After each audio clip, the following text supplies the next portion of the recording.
Assalamualaikum warahmatullahi wabarakatuh. Nama saya Jenny Budiarti dari kelas manajemen 22C dengan NPM 224111163. Di sini saya akan menjelaskan tentang data, populasi, sampel, dan penyajian data. Data berarti sesuatu yang diketahui atau dianggap sebagai informasi yang memberikan gambaran tentang keadaan atau persoalan yang akan diteliti. Misalnya, untuk mengetahui keadaan penduduk, pemerintah harus mengumpulkan data penduduk berdasarkan umur, jenis kelamin, tingkat pendidikan, jenis pekerjaan, dan lain-lain. Dari data ini, kita dapat mengetahui jumlah penduduk berdasarkan umur, tingkat pendidikan, jumlah penduduk yang bekerja dan pengangguran, sehingga pemerintah dapat mengantisipasi penyediaan lapangan pekerjaan. Jenis-jenis data. Jenis data dibedakan menjadi dua, yaitu data kuantitatif, yaitu data yang bukan berupa angka non-numerik, misalnya jenis kelamin dan warna. Data kuantitatif yaitu data yang berupa angka numerik, misalnya jumlah penjualan TV, 10, 20, 30, dan lain-lain.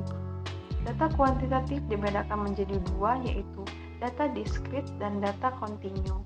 Data diskrit adalah data komunikatif yang merupakan hasil perhitungan dan nilainya berupa bilangan bulat, misalnya jumlah mobil 0, 1, 2, dan seterusnya. Data kontinu adalah data kuantitatif yang merupakan hasil pengukuran dan nilainya bisa berupa bilangan pecahan atau bulat, misalnya berat badan 60,5 kg dan 60 kg. Populasi. Pengertian populasi. Populasi merupakan keseluruhan universum dari objek penelitian yang dapat berupa manusia, hewan, tumbuh-tumbuhan, gejala, nilai, peristiwa, sikap hidup, dan sebagainya yang menjadi pusat perhatian dan menjadi sumber data penelitian. Jenis-jenis populasi. Populasi dapat dibagi berdasarkan keadaan atau kompleksitasnya dan berdasarkan ukurannya. Populasi berdasarkan keadaannya yaitu populasi homogen. Populasi dikatakan homogen apabila unsur-unsur dari populasi yang diteliti memiliki sifat-sifat yang relatif seragam satu sama lain. Karakteristik seperti ini banyak ditemukan di bidang eksakta, misalnya air, larutan, dan sebagainya.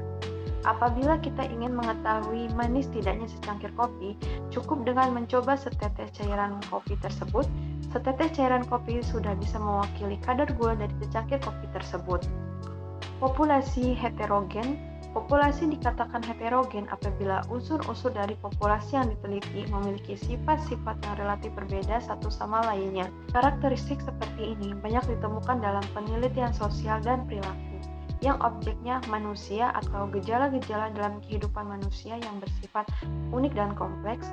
Misalnya, apabila kita ingin mengetahui rata-rata IQ mahasiswa Universitas Teknokrat Indonesia angkatan 2022, berarti rata-rata dari semua fakultas. Populasi berdasarkan ukurannya. Populasi terhingga. Populasi dikatakan terhingga bila mana anggota populasi dapat diperkirakan atau diketahui secara pasti jumlahnya. Dengan kata lain, jelas batas-batasnya secara kuantitatif. Populasi tak hingga. Populasi dikatakan tak hingga bila mana anggota populasinya tidak dapat diperkirakan atau tidak dapat diketahui jumlahnya. Dengan kata lain, batasan-batasannya tak dapat ditentukan secara kuantitatif.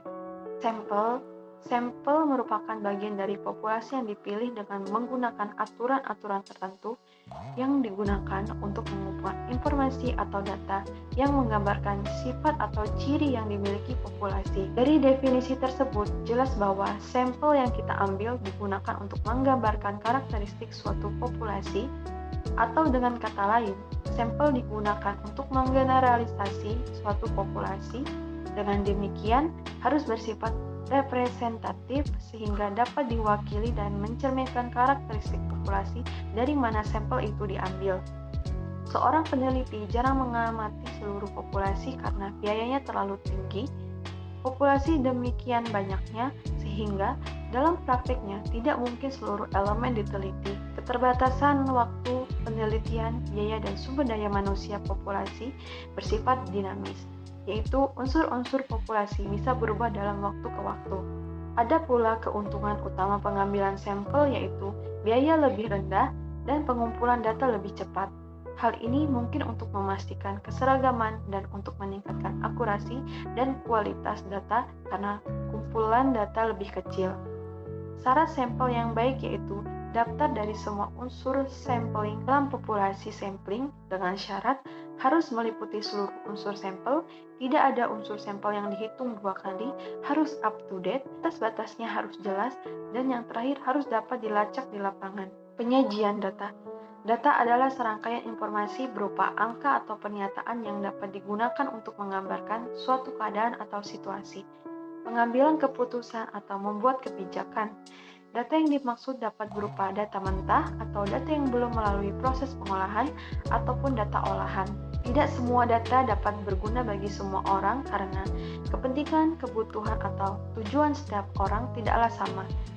Karena sebab itu, maka jenis data, cara pengumpulan dan pengolahan dan penyajian menjadi sangat beragam. Beberapa cara pengelompokan dan penyajian data akan diulas dalam presentasi kali ini.